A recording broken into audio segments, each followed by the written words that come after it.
Welcome to zoom education. मैं हूं आपके एजुकेटर पूर्णिमा और हम करेंगे वर्कशीट नंबर 79 जो कि आपको 5 अक्टूबर को यानी कि मंडे को अपनी मैम को भेजनी है। ओके, 6th, 7th और 8th क्लास के सभी बच्चे इस वर्कशीट को करेंगे। करने से पहले आपको क्या करना है, समझना है। और आज हमारे इस वर्कशीट में बहुत ही इंपॉर्टेंट चीज़ें बताई जाने वाली, वो आप ध्यान से समझेंगे। ठीक है, तो देखो बच्चों पहले मैं आपको एक चीज़ समझा देती हूँ यहाँ पे। ठीक है, किस तरीके से करोगे। यहाँ पे मैं लिखती हूँ कॉलम। अब ये कॉलम क्या होता है, आपको हमेशा के लिए ध्यान रखना है इस बात को। जैसे भी हम एक टेबल बनाते हैं, जब भी हम एक टेबल बनाते हैं, ठीक है, तो जो ये लंबी लाइनें मैं खींच रही हूँ, ये भी क्या है, इस टेबल में अभी क्या है, सिर्फ कॉलम्स है। ये लंबे लंबे कॉलम्स है। अगर मैं इसको ऐसे बना देती हूँ यहाँ पे, ठीक है, ये ठीक है, तो इसमें कॉलम कितने हैं, 1 2 3। इस टेबल में कितने कॉलम हैं, 3 कॉलम है। अगर मैं आपसे पूछूं इस टेबल में रो कितनी है, रो, ठीक है, रो कॉलम, ठीक है, रो या फिर रो हिंदी में लिखोगे तो रो होती है हमारी ये लंबे वाली। ठीक है, 1 2 3। तो यहाँ पे देखेंगे 1 2 3 4, 2 3 4, 4 रो है। ठीक है, 4 रो है इसमें। तो ये आपको समझ में आ गया। आप समझते हुए वर्कशीट को करोगे, बहुत ही अच्छा लगेगा आपको इस गेम को खेलने में। ठीक है ना, तो थोड़ा सा दिमाग की एक्सरसाइज होगी इसमें। देखो, मोहन की उम्र ए और डी कॉलम में है। मोहन की जब और होता है तो मतलब दोनों में है, ए और डी दोनों में है, लेकिन बी और डी दोनों में ही नहीं है, बी और सी दोनों में नहीं है, बी और सी दोनों में नहीं है। तो हम यहाँ पे लगा लेते हैं छुटका सा काटा कि बी और सी में तो है नहीं भाई, ए में और डी में है। ठीक है, तो हम ढूंढेंगे ऐसा नंबर जो बी और सी में आ जाएंगे, वो एज नहीं हो सकती। तो हमने देखा कि 3 तो बी में आ गया, तो 3 उसकी एज नहीं हो सकती। 5 हमारा सी में आ गया, तो क्या है, ये भी नहीं हो सकती। 7 हमारा बी में आ गया और सी में आ गया, तो ये भी नहीं हो सकती। फिर हमने देखा 11 भी आया हुआ, भाई ये भी नहीं हो सकती, क्योंकि जो बी और सी में आ जाएगा वो उसकी एज नहीं होगी। ठीक है, 13 यहाँ पर आ गया, तो 13 भी नहीं हो सकती, 15 भी नहीं हो सकती। अब बचता है 1 और 9। अब इसमें से कैसे चूज करेंगे कि उसकी एज क्या होगी, कैसे चूज करोगे बच्चों। देखो, उसने कहा है कि ए में तो है ही है उसकी एज, साथ में डी में भी है, तो 1 तो इसमें है नहीं, डी में 9 है, तो 1 भी उसकी एज नहीं है, तो क्या होगी, उसकी एज 9 हो गई। यहाँ पर देखो, इनकी आंसर तो आपको दिए हुए हैं इसमें, लेकिन आपको करने का तरीका सीखना है इसके थ्रू। अभी देखेंगे, रूही की उम्र केवल कॉलम बी में है, यानी कि एक ऐसा नंबर हमें ढूंढना है जो सिर्फ और सिर्फ कॉलम बी में है, बाकी किसी में है ही नहीं। तो यहाँ पे हमने देखा 3 यहाँ पर भी है, 6 यहाँ पे आ गया, 7 यहाँ पे आ गया, 10 यहाँ पर भी है, 11 देखा कि 11 जो है इसमें भी है और 11 इसमें भी है, 14 है। तो ये तो सारे के सारे, केवल 2 ऐसा नंबर है, केवल 2 ऐसा नंबर है जो किसी और में नहीं है, सिर्फ कॉलम बी में है। तो हमें पता लग गया रूही की उम्र कितनी है, 2 वर्ष। अब तरनोज की उम्र कॉलम ए में भी है, कॉलम बी में भी है, कॉलम डी में भी, ए बी डी में है, लेकिन सी में नहीं है। तो हमें एक ऐसा नंबर ढूंढना है जो तीनों में है, ए बी और डी में। तो हमने देखा ए में 15 है भाई, ठीक है, बी में भी 15 है, सी में भी 15 है, डी में 15 है। तो ये तो होगा नहीं, क्यों, क्योंकि क्या कहा है, ये कहा ए बी और डी में है, लेकिन सी में नहीं है। तो ऐसा नंबर हमें ढूंढना है। तो आप किस तरीके से देखेंगे इसमें, यहाँ पर देखेंगे, तो यहाँ पे देखिए 11 हमारा किस में है, बी में भी है, 11 हमारा डी में भी है, 11 हमारा ए में भी है। तो आंसर आ गया। ठीक है, क्या आया, 11 आया।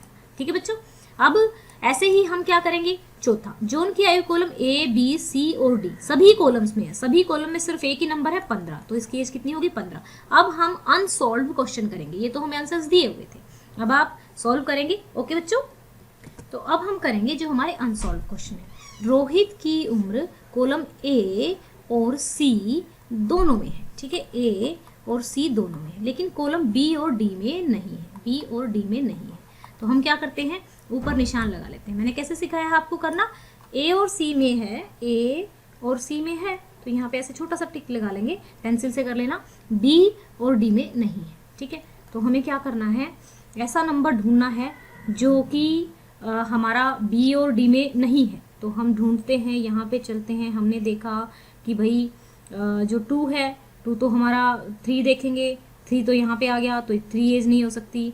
फिर 6 हमारा 6 भी एज नहीं हो सकती उसकी, यहाँ पे देखेंगे 1 3 हो गया। फिर 5 देखेंगे, 5 हमारा सी में आ गया, ये नहीं हो सकता। फिर हमने यहाँ पे देखा कि फिर ये आपने देखा, फिर 7 देखा, फिर 7 यहाँ पर आ गया, ये नहीं हो सकती। 9 हमारा यहाँ पे डी में आ गया, ये नहीं हो सकता। फिर 9 यहाँ काट देंगे, फिर आप 5 भी काट देंगे, फिर 3 भी काट देंगे। फिर यहाँ पे देखेंगे 7 तो बी में भी है और आपका डी में नहीं है बेशक से, लेकिन ये फिर आपका ए और सी में 7, ये 7 जो है यहाँ पर भी है, यहाँ पर भी है ना। फिर 9 भी हो गया। फिर हमारा ए 11 देखा कि 11 बी में है, 11 भी नहीं आएगा। फिर हमने देखा कि 13 तो हमारा सी में है, 13 भी नहीं आएगा। फिर हमने देखा 15 देखा कि 15 भी नहीं आएगा, ठीक है। फिर हमने देखा कि 3 तो बी में है, तो बी भी ये नहीं आएगा। फिर हम देखेंगे यहाँ पर 1 तो सिर्फ ए में है, तो ये भी नहीं आ सकता क्योंकि नंबर जो है ए और सी दोनों में होना चाहिए, ठीक है, तो 1 को भी काट देते हैं। फिर 3 भी हो गया। फिर रह गया 7, इसमें भी है, इसमें भी ये नहीं आएगा क्योंकि बी और डी वाला तो आ ही नहीं सकता। तो सिर्फ 5 ऐसा नंबर है जो ए में भी है और सी में भी है, लेकिन बी और डी में नहीं है। तो आंसर हमारा क्या आ जाएगा बच्चों? हमारा आंसर आ जाएगा 5। ओके, तो आंसर हो गया यहाँ पे हमारा 5, ठीक है। अब वो कहता है सलमान की उम्र कॉलम बी, सी और डी में है। बी में भी है, सी में भी है, डी में भी है, ठीक है, तीनों में है, लेकिन ए में नहीं है। तो यानी कि एक नंबर ऐसा ढूंढना है जो बी, सी, डी तीनों में है। तो यहाँ हमने देखा कि 14 बी में भी है, सी में भी है और डी में भी है, लेकिन ए में नहीं है ना। तो हमारा क्या हो गया? आंसर 14 आ गया।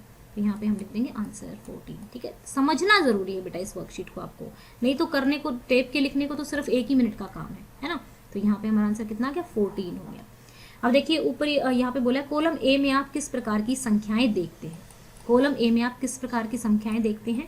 तो यहाँ पे देखिए, यहाँ पे आपकी जो संख्याएं हैं ये 1, 3, 5, 7, 9, 11। अगर 9 यहाँ पर नहीं होता, 9 यहाँ पर नहीं होता तो हम कह सकते थे कि भाई प्राइम नंबर्स हैं, ये दिए हुए हैं, ठीक।